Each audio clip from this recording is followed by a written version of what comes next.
auzu billahi mina seytaani rajim bismillahi rahmaani rahim. xisa bi nag ñetti waay la woon ñu ànd nag di tukki ba ñuy tukki noonu ci yoon bi ñu daal di for benn keesu xaalis. bañ foree xaalis bi ñuy dox ba si yàgg ñu ne nag nañu yónni kenn si ñun mu dem jëndal ñu lu ñu lekk. kooku nag daal di dem.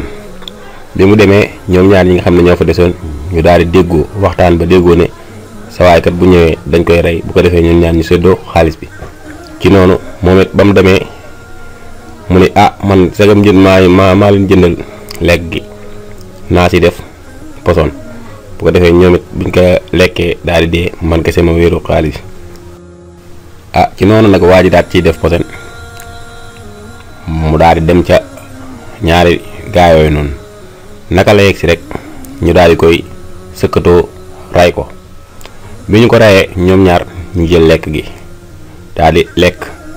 bañ lekkee pare it ñoom it ñu daal di dee, nga xam ne amul kenn si ñoom ku jariñoo alal jooju. ñoom ñëpp perte nañ ko. li nag liñ ci mën a jàngee mooy ne àdduna amul solo, te it koom bi nga xam ne du jeex mukk moom mooy doylu. amul dara lu ko ëpp solo. kon nag waaleykum salaam wa rahmatullahi taala wa barakaatu.